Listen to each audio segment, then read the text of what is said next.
اللہ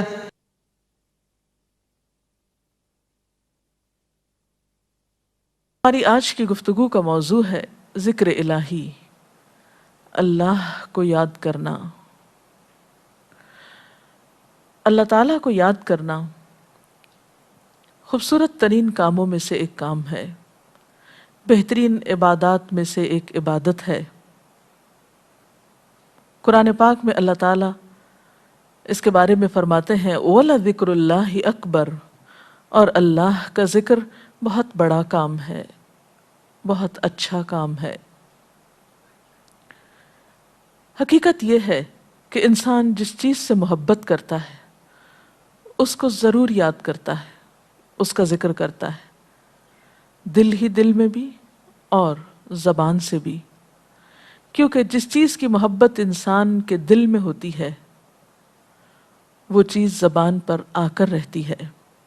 یہ ہو نہیں سکتا کہ ہم اللہ تعالیٰ سے محبت کرتے ہوں، دل میں اس کو یاد کرتے ہوں، پھر زبان سے اس کا ذکر کرنا بھول جائیں۔ ذکر الہی تو بندہ مومن کی زندگی میں غیر محسوس طریقے سے شامل ہو جاتا ہے۔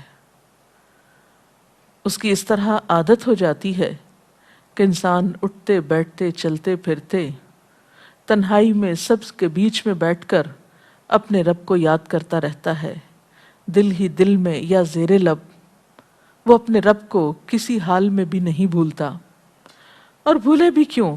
اس لیے کہ اس کی ذات پر رب کے احسانات ہر ایک سے بڑھ کر ہیں، اس کی نگاہیں ہر طرف رب کے کمالات دیکھتی ہیں، وہ ہر طرف رب کی نعمتوں کو دیکھ کر سرشار ہوتا رہتا ہے۔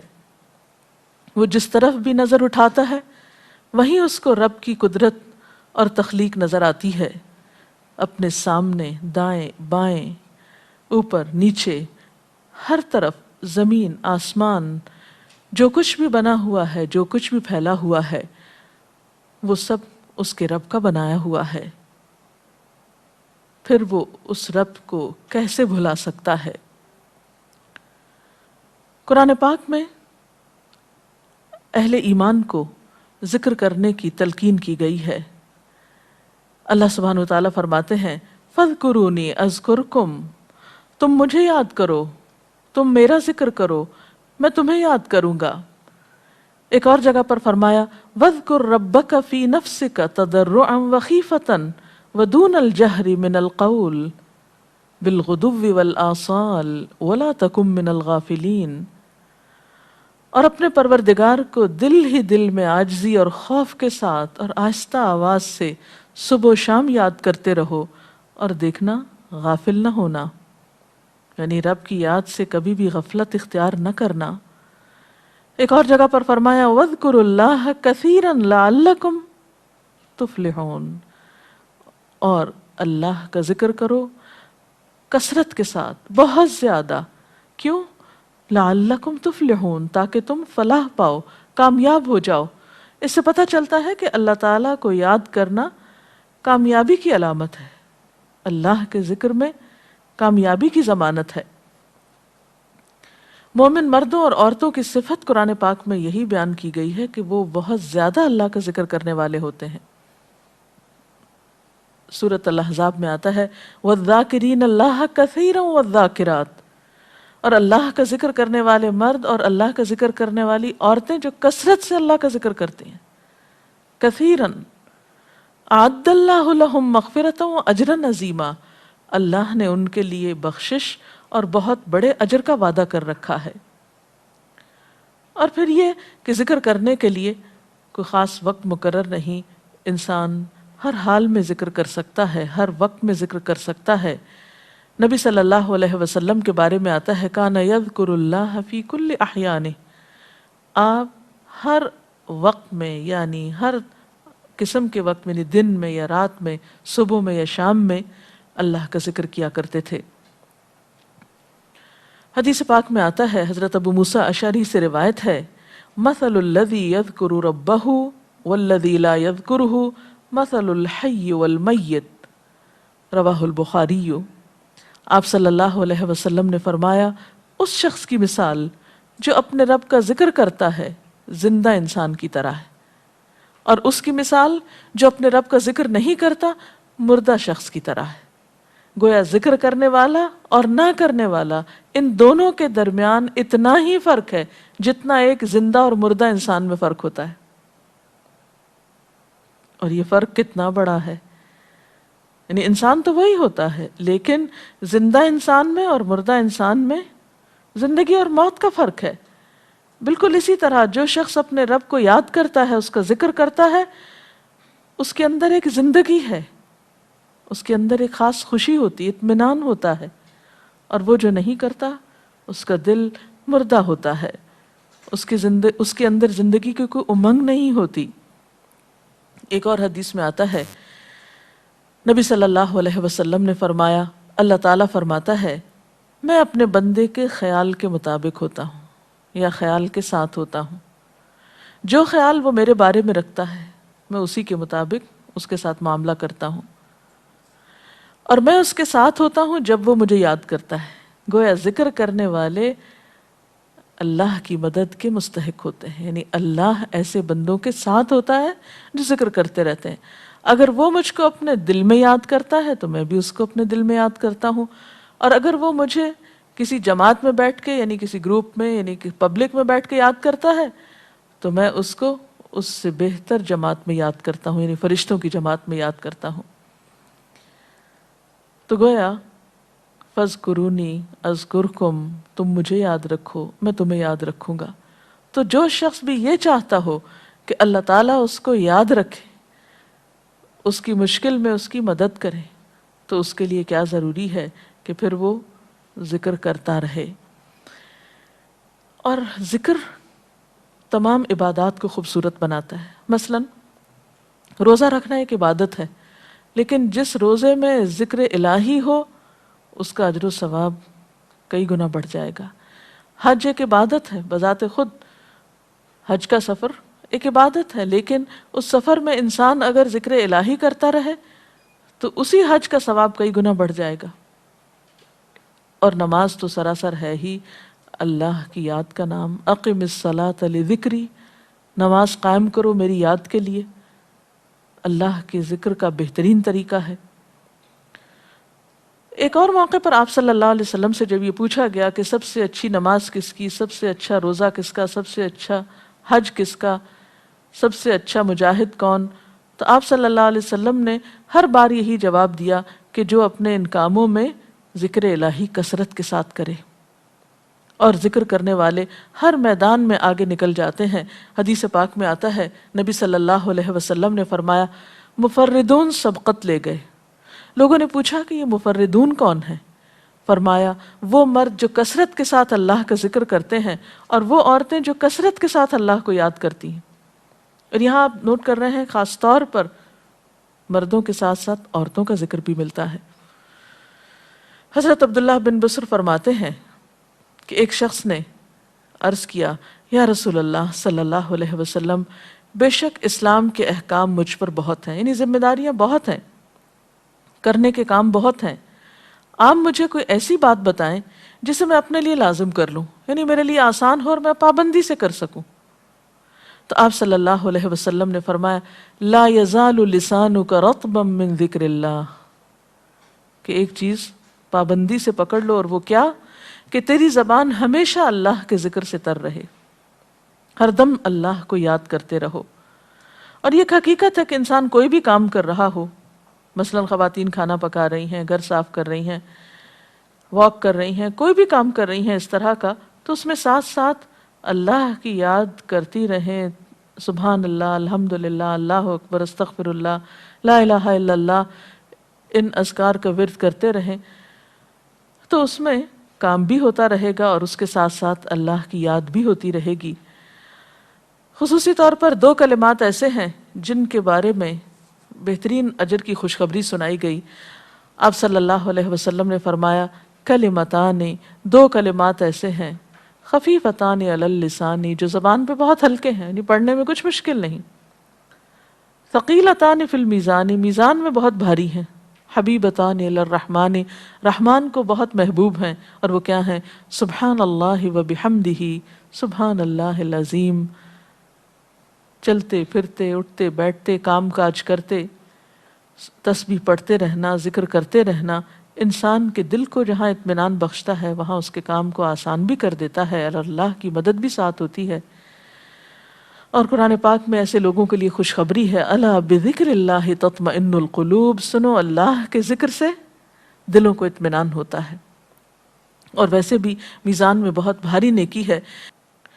ایک حدیث میں آتا ہے کہ رسول اللہ صلی اللہ علیہ وسلم نے لوگوں سے پوچھا، کیا میں تمہیں نہ بتاؤں کہ تمہارے اعمال میں سب سے اچھا عمل، سب سے پاکیزہ اور تمہارے درجات کو سب سے زیادہ بڑھانے والا اور جو تمہارے لیے سونے چاندی کے خرچ کرنے سے زیادہ بہتر ہو، اور اس سے بھی بہتر ہو کہ تم اپنے دشمنوں سے ملو، ان کی گردنیں تم مارو اور وہ تمہاری گردنیں مارے، تو کیا ایسا عمل نہ تمہیں بتاؤں؟ صحابہ نے عرض کیا، ضرور یا رسول اللہ صلی اللہ علیہ وسلم، ہمیں ایسا عمل بتائیے۔ تو آپ نے فرمایا وہ اللہ کا ذکر ہے، یعنی تمام اعمال میں وہ سبقت لے جاتا ہے۔ اسی طرح ایک اور حدیث میں ہے، رسول اللہ صلی اللہ علیہ وسلم نے فرمایا کہ جب بھی کچھ لوگ بیٹھتے ہیں اور وہ اللہ کا ذکر کرتے ہیں، یعنی کسی مجلس میں اکٹھے ہو کر بیٹھتے ہیں، تو اللہ کی رحمت ان کو ڈھانپ لیتی ہے، ان پر سکینت نازل ہوتی ہے، اللہ تعالیٰ ان کا اپنے ہاں ذکر کرتے ہیں۔ گویا اکیلے بھی ذکر کیا جا سکتا ہے اور کسی مجلس میں اکٹھے بیٹھ کر بھی۔ پھر اسی طرح صبح و شام بھی، جیسا کہ قرآن پاک میں آتا ہے، وَسَبِّحْ بِحَمْدِ رَبِّكَ قَبْلَ طُلُوعِ الشَّمْسِ وَقَبْلَ غُرُوبِهَا، اپنے رب کی تسبیح بیان کرو سورج نکلنے سے پہلے اور اس کے غروب ہونے سے پہلے۔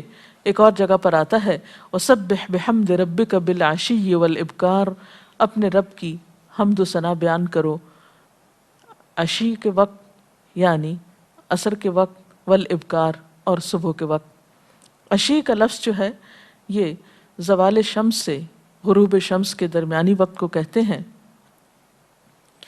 پھر اسی طرح انبیاء علیہ السلام کے بارے میں ہم دیکھتے ہیں، حضرت داؤد علیہ السلام بہت خوبصورت آواز سے، بہت خوبصورت انداز میں اللہ تعالیٰ کا ذکر کیا کرتے تھے۔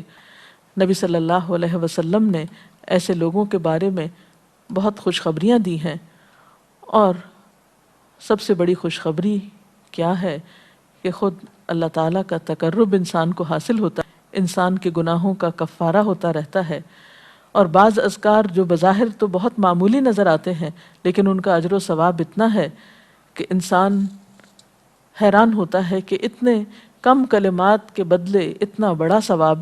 جیسے نبی صلی اللہ علیہ وسلم نے فرمایا کہ الحمدللہ کہنا میزان کو بھر دیتا ہے۔ اب الحمدللہ دو لفظ ہیں، لیکن جو شخص دل سے اس کو ادا کرتا ہے تملا المیزان، میزان بھر جاتا ہے اس سے۔ سبحان اللہ، الحمدللہ کے کلمات آسمانوں اور زمین کے درمیان کو پر کر دیتے ہیں، اتنا اجر و ثواب ہے ان چھوٹے چھوٹے کلمات کا بھی، لیکن اکثر شیطان ہمیں ان سے غافل رکھتا ہے۔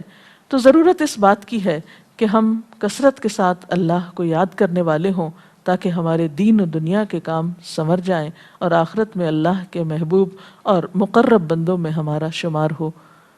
اگر اس سلسلے میں آپ کے ذہن میں کوئی سوال ہے تو آپ کر سکتے ہیں۔ جی آپ پوچھیں۔ محترم ڈاکٹر صاحبہ، ہمیں آپ بتائیں گے کہ مسنون اذکار کی طرف ہمیں رہنمائی فرمائیے۔ بہت سی کتابیں ایسے ہیں جس میں نبی صلی اللہ علیہ وسلم سے ہر موقع کی مناسبت سے اذکار مذکور ہیں۔ مثلا آپ دیکھیے کہ آپ صلی اللہ علیہ وسلم جب نیند سے بیدار ہوتے تھے تو اس وقت اللہ تعالیٰ کے ذکر سے دن کا آغاز کرتے تھے۔ صبح کے وقت الحمدللہ الذی احیانا بعدما اماتنا والیہ النشور۔ پھر اسی طرح بستر سے اٹھنے کے بعد انسان اپنے قضاء حاجت کے لیے اگر واش روم میں جاتا ہے تو اس وقت بیت الخلاء میں داخل ہونے کے وقت کا ذکر ہے۔ پھر بیت الخلاء سے باہر آنے کے وقت نبی صلی اللہ علیہ وسلم جب تہجد کے وقت اٹھتے تھے تو وضو سے پہلے آسمان کی طرف نگاہ اٹھا کر سورۃ آل عمران کی آخری آیات پڑھا کرتے تھے۔ پھر اسی طرح سحری کے وقت خاص طور پر استغفار کا حکم ہے۔ پھر انسان وضو کرتا ہے تو وضو سے قبل اور وضو کے آخر میں ذکر بتایا گیا۔ اور وضو کے آخر کا ذکر سبحانک اللہم و بحمدک اشہد ان لا الہ الا انت استغفرک و اتوب الیک کا اتنا ثواب بتایا گیا کہ ایسے شخص کے لیے جو پابندی کے ساتھ یہ ذکر کرتا ہے اس کے لیے جنت کے 8 دروازے کھل جاتے ہیں۔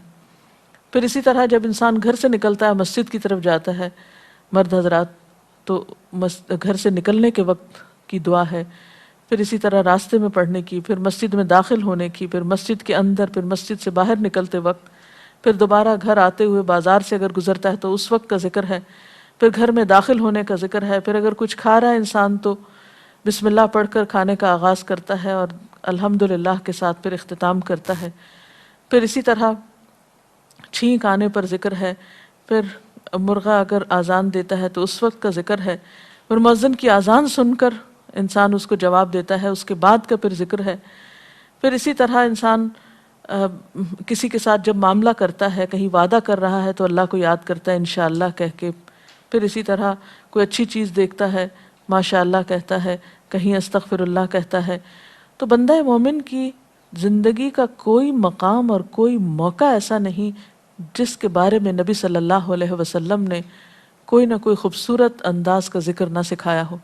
حتیٰ کہ انسان شام ہوتی ہے تو پھر صبح و شام کے اذکار ہیں، پھر اسی طرح ہر نماز کے بعد کے اذکار ہیں، تسبیحات ہیں، پھر بستر میں جاتے وقت کی دعا ہے، پھر اسی طرح اگر آپ کسی بیمار کی عیادت کرنے کے لیے گئے ہیں تو اس وقت کی دعا ہے، اگر کوئی بیمار ہو جاتا ہے تو اس کے اوپر پڑھی جانے والی دعائیں ہیں۔ یعنی کوئی بھی زندگی کا گوشہ ایسا نہیں جس میں ذکر الہی کی طرف ہمیں متوجہ نہ کیا گیا ہو۔ اور حقیقت یہ ہے کہ انسان جب اس دنیا سے رخصت ہوتا ہے اور اگر لا الہ الا اللہ پر اس کی موت آتی ہے تو انشاءاللہ اس کے لیے بشارت ہے جنت میں جانے کی، لیکن یہ اسی وقت ہو سکتا ہے جب ہم اپنے عام حالات میں ذکر کے عادی ہوں۔ یہ نہیں ہو سکتا کہ عام طور پر ہم غافل رہیں اور اچانک موت کے وقت ہمیں یاد آ جائے۔ اور بات یہ ہے کہ جس خیر پر انسان دنیا سے رخصت ہوتا ہے اسی پر پھر قیامت کے دن اٹھایا جائے گا، اس لیے ذکر کو اپنی عادت میں شامل کر لینا چاہیے۔ جی آپ پوچھیے۔ ذکر اور دعا میں کیا فرق ہے؟ کیا دعا بھی ذکر میں شامل ہے یا ذکر اور دعا دو مختلف چیزیں ہیں؟ ذکر اور دعا دونوں ایک ہی چیزیں ہیں۔ ذکر کا مطلب ہے اللہ کو یاد کرنا۔ بعض اوقات انسان صرف دل میں یاد کرتا ہے، زبان سے نہیں بھی دہراتا تو وہ بھی ذکر شمار ہوتا ہے۔ بعض اوقات انسان کوئی مسنون کلمات کہتا ہے، بعض اوقات اللہ تعالیٰ کی تعریف اپنی زبان میں بیان کرنا، یہ بھی ایک طرح سے ذکر کرنا ہوتا ہے۔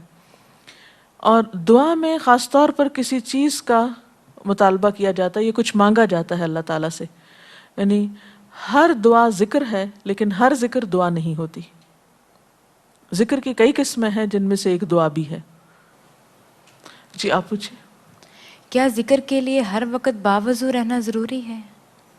ذکر کے لیے ہر وقت باوضو رہنے کی شرط نہیں ہے۔ قرآن پاک میں اللہ تعالیٰ فرماتے ہیں الذین یذکرون اللہ قیاما وقعودا وعلی جنوبہم وَيَتَفَكَّرُونَ فِي خَلْقِ السَّمَاوَاتِ وَالْأَرْضِ رَبَّنَا مَا خَلَقْتَ هَذَا بَاطِلًا سُبْحَانَكَ فَقِنَا عَذَابَ النَّارِ۔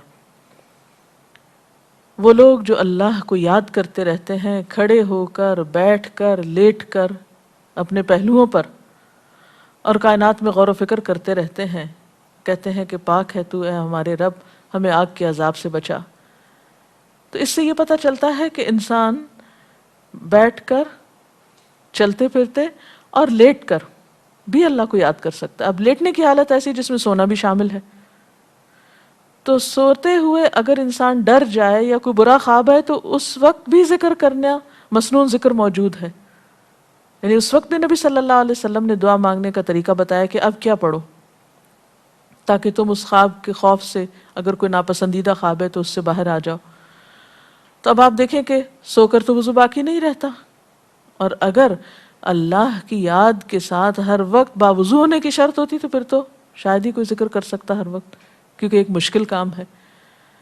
وضو نماز کے لیے شرط ہے، نماز وضو کے بغیر نہیں ہوتی، لیکن ذکر آپ وضو کے بغیر کر سکتے ہیں، اور اس میں درود شریف بھی شامل ہے، آیت کریمہ بھی شامل ہے۔ ہاں افضل ہے اگر آپ کو توفیق اللہ نے دی کہ آپ وضو کے ساتھ ہیں اور وضو کے ساتھ ذکر کریں، لیکن اگر باوضو نہیں ہے تو ذکر سے آپ کو کوئی چیز روک نہیں سکتی، الا یہ کہ آپ بیت الخلاء میں ہیں، اس وقت ذکر نہیں کرنا چاہیے۔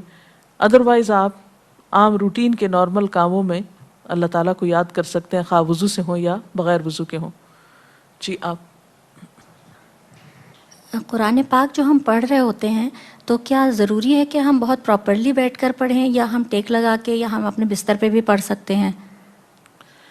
افضل تو یہی ہے، پسندیدہ یہی ہے کہ انسان با ادب بیٹھے، لیکن اگر آپ قرآن پاک کا کچھ حصہ زبانی یاد کیے ہوئے ہیں، کچھ صورتیں ایسی آپ کو آتی ہیں اور آپ چلتے پھرتے ان کی دہرائی کرنا چاہتے ہیں تو ایسا بھی کر سکتے ہیں. اجتماعی ذکر کی کیا کیا صورتیں ہو سکتی ہیں؟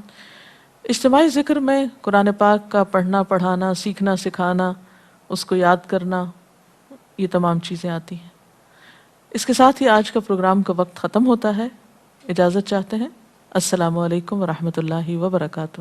اللہ اکبر، اللہ اکبر، لا الہ الا اللہ، اللہ اکبر، اللہ اکبر وللہ الحمد.